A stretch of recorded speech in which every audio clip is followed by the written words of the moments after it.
I checked the email during the break, and I got a couple people. Would you explain to me? I can sense the snarkiness in the email. Would you explain to me how the choice of Ryan forces Obama to discuss issues? Yeah, I'll give it a shot. Snerdley already showed the way. He didn't even know what he was doing.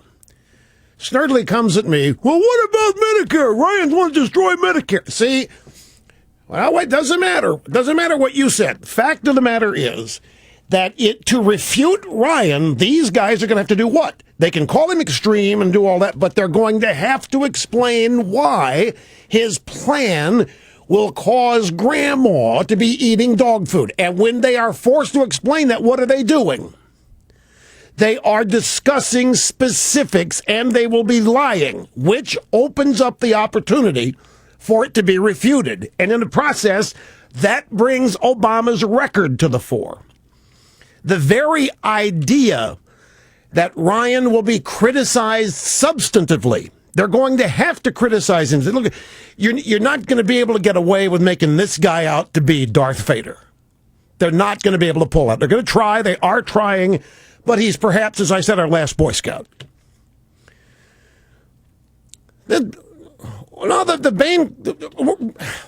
Ryan can explain the Bane Capital crap. Ryan explained it over the weekend when, Bob Schieffer, in that 60 Minutes interview. Ryan was chomping at the bit to explain the Bane Capital. We have the truth on our side. Bane Capital, and Ryan said this, saved businesses. It saved jobs. It's what? And we've got the greatest opportunity to contrast who we are and what we believe with the demonstrable failure of liberalism, Marxism, socialism, or whatever. We don't have to tell people what will happen if Obama's elected. All we have to do is point out what has happened, but you need the right guy to be able to explain it. Ryan is the guy, and I see Romney now even being energized. Look, Romney had a crowd in Florida, which the conventional wisdom says he can't win now because he picked Ryan. They had such a big crowd in Florida, they had to turn him away because they couldn't security screen him fast enough. In a state that Romney now is guaranteed to lose if you listen to the right pundits, because he picked Paul Ryan. I don't even know that Obama and Axelrod in this crowd has realized yet what's happened to him. I think this is one of those things, be careful what you wish for. They have the ability to lie to themselves. They have the ability to lie to everybody else. They create this false universe and a cocoon of reality in which they live. Ryan's going to force them out of that. I know. I'm talking about the vice presidential. But it's one of the things I was asking myself. I'm listening to all the analysts and all the pundits, and one of the things I said, how's a vice presidential pick going to do all this? Who reacts to a vice presidential pick?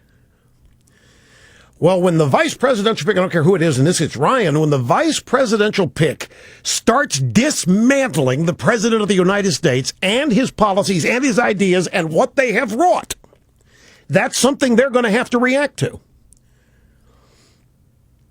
They're going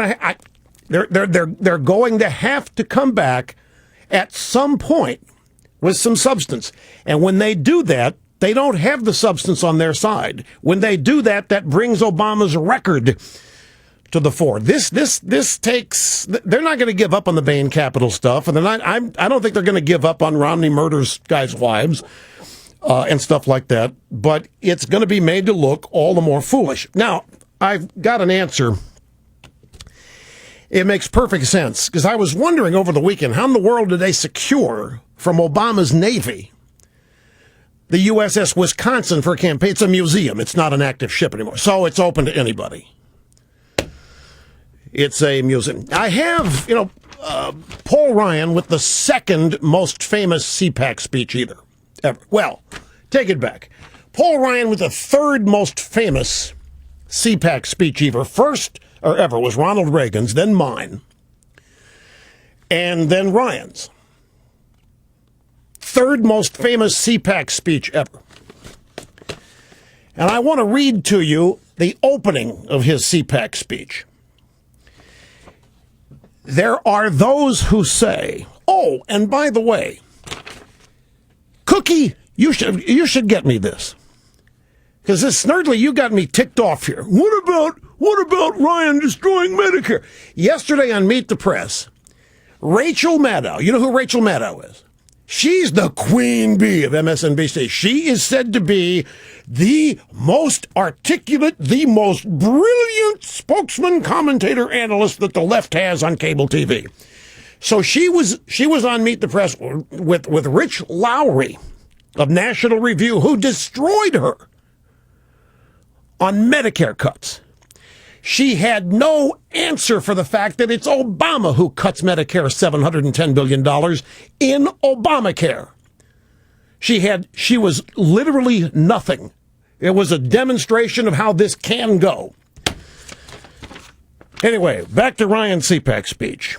There are those who say that modern society is too complicated for the average man or woman to deal with. And that is being said. That's the whole premise of liberalism. You're incompetent. You can't manage your own life. You're not smart enough.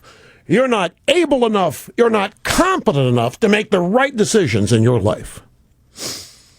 There are those who say modern society too complicated for the average man or woman to deal with. This is a long-standing argument, but we heard it more frequently after the mortgage credit collapse and the financial meltdown in 2008. They say that we need more experts and technocrats making more of our economic decisions for us.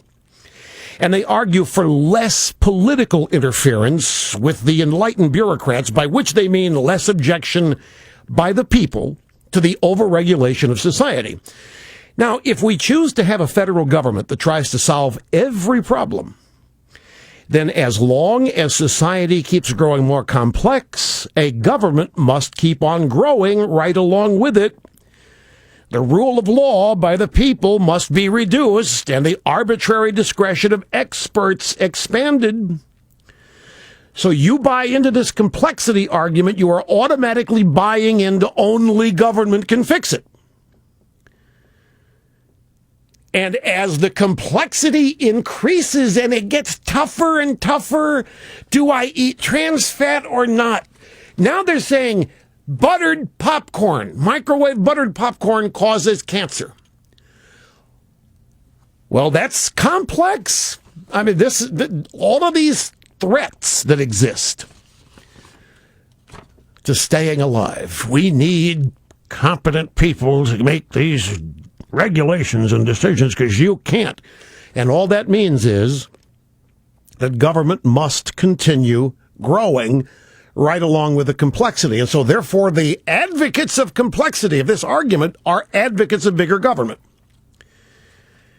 Now, here's the payoff. If the average American cannot handle complexity in his or her own life, only government experts can, then government must direct the average American about how to live his or her life.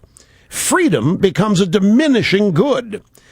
But there's a major flaw in this progressive argument, and it's this. It assumes that there must be someone or some few who do have all the knowledge and information.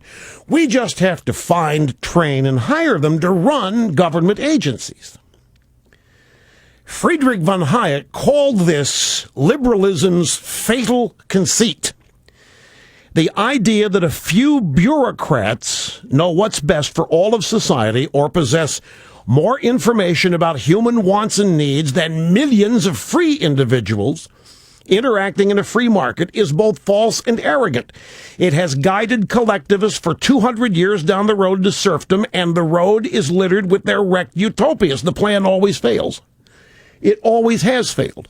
And yet there are a lot of Americans, we talk about this a lot. Government comes up with a program, it's a debacle, it's a mess, so what's the fix? Government, another program. We continue to go back to the architects of failure to fix what they broke in the first place. And Ryan simply argues that we are all capable of living our lives in freedom much more productively, much more capably than being told how to live by a bunch of people who can't even manage their own lives. Where are these magicians who know how to live their own lives? Who are they? And how do they magically end up in government? Well, they don't exist. And they aren't in government. And this is the ultimate argument, small government conservatism.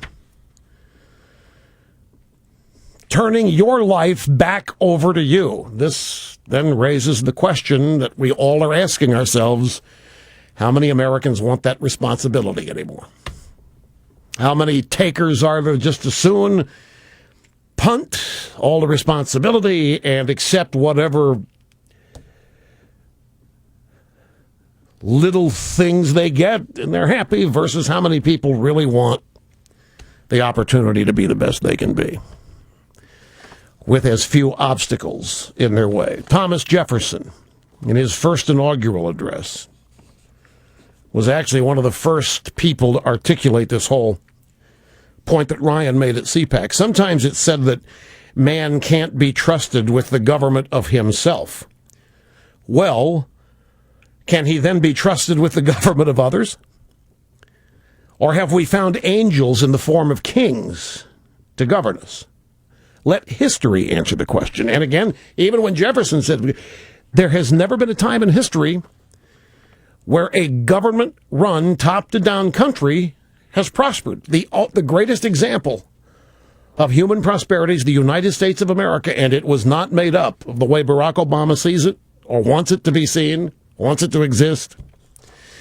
This is the challenge that these guys face. This is the challenge that they have. Let's face it, folks. One of the reasons that so many conservatives, all during the Republican primary process, were so forlorn was that there wasn't anybody that could articulate what we believe. They were all on the radio. Where are they in the Republican Party? Admit it. Well, we now have somebody on a ticket. Who's us? Somebody's on the ticket who can explain all of this, believes all of this in his heart and in his soul. His name is Paul Ryan. And he can do it with optimism and a smile on his face and no bitterness and so forth. So I like it because we're tackling this head on. You know, if he'd have chosen, say, Rubio, the accusation would have been that he was pandering to a group, Romney. If he'd have chosen Condi, same accusation, pandering to a group. This pick told me that Romney is not just serious about winning, but governing. That's what it told me. I could be proven wrong. Who knows? But I like the fact that there's somebody who's going to be on the news every day that can talk like I do. And I don't mean to make this about me. Don't mean to make this about me. That's not the point. We've got somebody who can articulate what we believe. It's in his heart. He doesn't need crib notes. He doesn't need briefings. He doesn't need a consultant to tell him what to think or how to answer a question. He knows it. He's lived it. It's his soul. That's why I'm jazzed.